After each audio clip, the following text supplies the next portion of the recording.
پہلی تو مشکل یہ ہے کہ میں اپنے کو ایک عام قاری کی حیثیت سے دیکھنے کی قدرت نہیں رکھتا. میں جو کچھ دیکھتا ہوں وہ اپنے ہی انا کے اندر اپنے کو دیکھتا ہوں، اور اس میں لفظ عظمت کا پیمند نہیں لگانا چاہتا، اس لیے کہ عظمت ہوتی ہے کمال کے ساتھ، اور میں اپنے کمال کا اپنے نقص کا معترف ہوں. تو میں اپنے نقص کے اعتراف کی منزل میں اپنے کمال کا کیوں کر اظہار کر سکتا ہوں. جو صاحب آپ کو الفاظ پر بے پناہ قدرت ہے، لیکن اس کے باوجود آپ کو الفاظ کی کمیابی کا شکوہ ہے، ایسا کیوں ہے؟ بات یہ ہے کہ خیالات اتنے لامتناہی ہیں، یعنی خیالات کو دنیا کے کسی گوشے میں تمام گوشوں میں پھیلا دیں تو بھی وہ بھر جائیں. خیالات کی انتہا نہیں ہے، اصل میں خیالات کی سواریاں ہیں الفاظ. تو الفاظ جو خیالات کے دیکھتے ہوئے الفاظ اتنے کم ہیں کہ ہزاروں ہمارے خیالات سواری نہ ہونے سے بند رہتے ہیں دماغ کے اندر اور مفلوج ہو کے رہ جاتے ہیں. ہم جس طرح سے معمولی شفق کو دیکھتے ہیں یا معمولی طلوع صبح کو دیکھتے ہیں، اس کا کم سے کم 80% ہمارے دل میں رہ جاتا ہے، اور ہم 20% یا 25% بیان کر سکتے ہیں. تو اس نقص بیان کی بنا پر میں سمجھتا ہوں کہ صرف اردو ہی زبان میں نہیں، دنیا کی ہر زبان میں الفاظ کی کوتاہی ہے. جو صاحب آپ کے نزدیک بڑے شاعر ہونے کی علامات کیا ہیں؟ یعنی اس کا احاطہ بڑا مشکل ہے. موٹی موٹی باتیں یہ ہیں کہ اگر کوئی شخص بڑا شاعر ہے تو وہ بچپن ہی سے شعور حاصل ہوتے ہی شعر کی طرف آتا ہے، اور اس کو دنیا کی تماہ نہیں ہوتی ہے. سب سے پہلی علامت یہ ہے کہ اس کو اہمیت زر سے واقف ہوتا ہے، لیکن حب زر میں گرفتار نہیں ہوتا ہے. ایک تو یہ علامت سب سے بڑی ہے. دوسری علامت یہ ہے کہ اس کے سینے میں عداوت کا امکان باقی نہیں رہتا ہے، یعنی وہ کسی دشمن سے بھی عداوت کا تصور نہیں کر سکتا ہے. پھر وہ تمام نوع انسانی کو پوری کائنات کو اپنے سینے میں رکھ لیتا ہے. اس کے وہاں ادیان اوطان کوئی یا زبان یا مذاہب اس کی کوئی قید نہیں ہوتی. ہر شخص سے دنیا میں محبت کرنا اس کا شعار ہوتا ہے. اس کے وہاں دغا دینا ہوئی اس سے امکان ہی میں نہیں ہو کہ کسی کو دغا دے. اور پھر اس کے دل میں گداختگی ہونا چاہیے، وہ حسن سے متاثر ہو، حسن انسانی سے بھی، حسن مناظر سے بھی. تو یہ تمام چیزیں مل جل کر ہمیں وہ بتاتی ہیں کہ یہ اگر علامتیں یہ موجود ہیں کہیں تو آدمی شاعر ہے. جو صاحب کیا اردو ادبیات کو اب بھی کسی انقلاب کی ضرورت ہے؟ دنیا کے ہر ادب کو ہر آن انقلاب کی ضرورت ہے. اس لیے کہ انقلاب کے معنی ہے کہ حرکت ہی اصل میں اس دنیا کا قانون ہے. کہیں کوئی چیز ٹھہر جائے تو سمجھیے کہ وہ اب ٹھہری نہیں ہے بلکہ نیچے کی طرف آ رہی ہے. یہاں یا تو صعودی حرکت ہے یا حبوطی. تو حرکت کی ضرورت ہر وقت ہے. تو ہمارے ادب ہی کو نہیں، تمام دنیا کے ادب کو ہر آن بدلنا ہے، ہر آن ترقی کی طرف جانا ہے. جو صاحب 1930 میں انقلاب کا جو خاکہ آپ کے ذہن میں تھا، کیا وہ 1970 میں بھی وہی ہے؟ اس میں بہت سی تبدیلیاں ہوئی ہیں. بہت زیادہ جذباتی حیثیت تھی میرے انقلابی ہونے کی، اب اس میں بہت کچھ ٹھہراؤ آیا ہے. لیکن اس کے اسباب کیا ہیں؟ میں نے فکر کی ہے، میرا علم بھی بڑھا ہے اس زمانے کے مطابق میں، اس زمانے کو دیکھتے ہوئے. پھر بہت کچھ جہالت دور ہوئی ہے.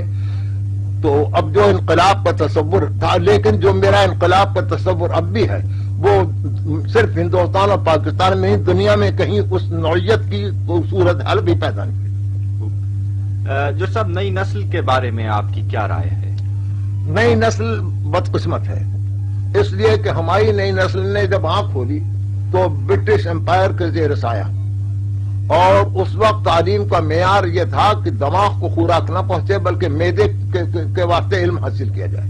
تو ہماری نئی نسل نے روٹی کمانے کے لیے علم حاصل کیا اور ذہن کو جگانے کے کوئی ٹانک نہیں استعمال کیا. تو اس سے وہ ہماری، اور پھر جو کلاسیکل لٹریچر تھا ہمارا، ہماری نئی نسل کے پشت پر وہ بھی نہیں رہا.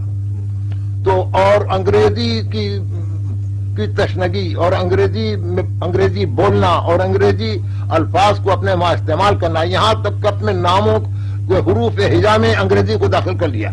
تو یہ جو پستی آئی ہے یہ ابھی 150-200 برس تک نہیں نکلے گی. جو صاحب 50 سال کی مدت میں آپ نے اپنے کلام کے کتنے حصے کو مسترد کیا ہے؟ میں نے اپنے کلام کے حصوں کو مسترد نہیں کیا ہے، بلکہ یوں کہیے کہ میں نے بہت کچھ بنایا ہے. میں کسی نظم کو کہنے کے بعد جب تک کہ 10-12 دفعہ اس کی گھٹائی نہیں کر لیتا ہوں، اس کو باہر نہیں نکالتا ہوں. مجھے کیا، ہر شاعر کو جس کو کہ الہام کہتے ہیں، وہ ہیرا جو ہے وہ ہمیں بغیر قیمت کے مل جاتا ہے، لیکن اس کے تراشنے میں، اس کو ہفت پہلو بنانے میں، اس کے داغ دھبے دور کرنے میں بڑی سخت محنت پڑتی ہے. تو میں نے اس محنت میں بہت سی چیزوں کو ایسا بدلا ہے جو اپنی اصلیت سے دور ہو گئے. جو صاحب قوم کی مجموعی تہذیبی زندگی کا اثر اس کے اصناف ادب پر کیا پڑتا ہے؟ تہذیب کا اثر بہت کچھ پڑتا ہے، بہت کچھ پڑتا ہے، اور رسم و رواج کا، عقائد کا، آب و ہوا کا، غذا کا، ان سب کا اثر ادب پر پڑتا ہے. اور ہمارے وہاں بہت سی زبونی آئی ہے، بہت سی تنگی آئی ہے خیالات میں، بہت سے ادب میں بہت کھانچے ہوئے ہیں. وہ یہ کہ خود ہماری تہذیب میں وہ کھانچے موجود ہیں. اس سلسلے میں غزل کا کردار آپ کے نزدیک کیا ہے؟ غزل کو میں غیر فطری شاعری سمجھتا ہوں، اس لیے کہ غزل میں الفاظ کی خاطر اپنے پر جذبات طاری کیے جاتے ہیں، حالانکہ جذبات کے اظہار کے لیے الفاظ کو تلاش کرنا چاہیے. یہاں الفاظ کی خاطر معنی اور جذبات تلاش کیے جاتے ہیں. اس لیے یہ صنف سخن یہ تھکے ہوئے ذہنوں کی ایجاد ہے. جو صاحب ہمارے تہذیبی مزاج کی وہ کون سی خصوصیات تھیں جن کی وجہ سے ہمارے ہاں ڈرامے کو فروغ نہ حاصل ہو سکا، جبکہ مغربی فکر کے اظہار میں ڈرامے نے نمایاں کردار ادا کیا؟ ہمارے وہاں مصیبت یہ ہے کہ مصوری حرام، موسیقی حرام، کھیل تماشا حرام. اور یہ چونکہ ڈرامے میں کھیل تماشا ہوتا ہے، چونکہ ڈرامے میں موسیقی ہوتی ہے، ڈرامے میں انسانی کردار آتے ہیں، ان سب چیزوں کو ہمارے عقائد نے ٹھکرایا، اس لیے ہم ڈرامے میں کوئی ترقی نہیں کر سکے. جو صاحب یوں تو آپ شعر بالارادہ کے قائل نہیں ہیں، لیکن یہ بھی ایک عام اطلاع ہے کہ آپ ہر روز صبح کو کچھ نہ کچھ کہتے ضرور ہیں. میں ضروری نہیں ہے کہ میں روز کہوں، بہت دفعہ تو یہ ہوتا ہے کہ میں کچھ نثر لکھتا ہوں اگر مجھ پر کوئی شعر کی کیفیت نہیں تاری ہے، یا یہ کہ میں اپنی پرانی نظموں کو درست کرتا ہوں، یا پھر اس کائنات کے مسائل پر غور کرتا ہوں. لیکن جب شعر طاری ہو جاتا تو یہ سب چیزیں موقوف ہو جاتی. جو صاحب یہ بھی ایک اطلاع ہے کہ عام شاعروں کی بنسبت آپ کے یہاں ایک واضح اور ایک مقرر نظام الاوقات ہے، تو کیا یہ صحیح ہے؟ ہاں، میں وقت کا بڑا پابند ہوں. میرے وہاں ہر سیکنڈ کی ایک قیمت ہے. میری پوری زندگی گھڑی کی سوئی پر چلتی ہے، میری کروٹیں گھڑی کے اوپر چلتی ہیں. میں اپنے اوقات کا بڑی سختی کے ساتھ پابند ہوں. جو صاحب عنقریب آپ کی خود نوشت سوانح یادوں کی برات منظر عام پر آنے والی ہے، تو یہ بتائیے کہ اس کتاب کی ترتیب و تدوین میں آپ کی شخصیت کے تمام پہلو سما سکے یا نہیں؟ نہیں صاحب، ناممکن ہے. اس لیے کہ اولاً تو یہ حافظے کے ذوف کی بنا پر ہزاروں واقعات میرے ذہن سے نکل گئے. میری زندگی کے ہزاروں پہلو خود میرے حافظے میں نہیں باقی رہے. بہرحال جتنے بھی ہو سکتے ہیں وہ میں نے اجاگر کیے ہیں، لیکن یہ نہیں کہا جا سکتا کہ میرے تمام تر پہلو اس کے اندر آ گئے. جو صاحب الہام و افکار کے بعد کوئی اور مجموعہ آ رہا ہے؟ اب میرا ایک مجموعہ زیر تنیت مرتب ہو چکا ہے، جو عنقریب کتابت ہوتی شروع ہو جائے گی، مزراب و محراب کے نام سے. غالباً 700-800 صفحے کا ہوگا. جو صاحب کوئی تازہ ربائی مرحمت فرمائے. میں نے علم کے متعلق ایک ربائی کہی ہے. میرے نزدیک علم کی معراج یہ ہے کہ وہ ہمیں اپنے جہل پر مطلع، ہمارے جہل پر ہم کو مطلع کر دیا. ہاں.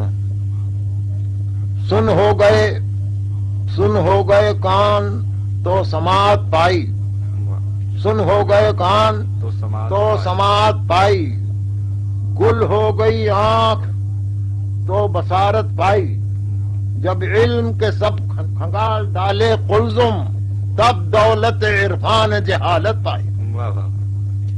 جو صاحب ایک اور ربائی مرحبا. حسن کی ناپائیداری پہ ایک ربائی ہے. اے گل تو کس قدر ہے شوخ و رنگین، احسان ہے آپ کا یہ حرف تحسین، میں شام کو بھی آؤں گا تجھ سے ملنے، سرکار میں شام کو تو ملنے کا نہیں. واہ واہ واہ.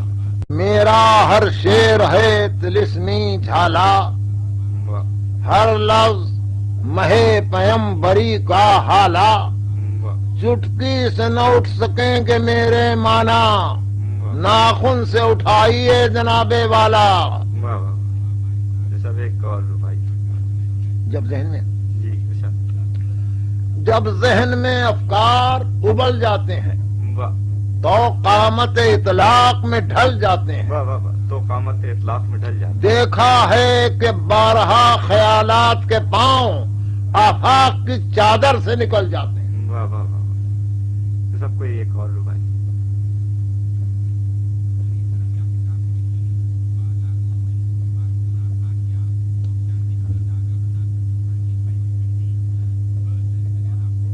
سب کھیت جلا دیے تو بونا آیا، واہ. سب کھیت جلا دیے تو بونا آیا، جاگے عمر جب تو سونا آیا، ہنسنے کے سلیقے سے نہ آگاہ ہوئے جب تک نہ جگر تھام کے رونا آیا. واہ واہ.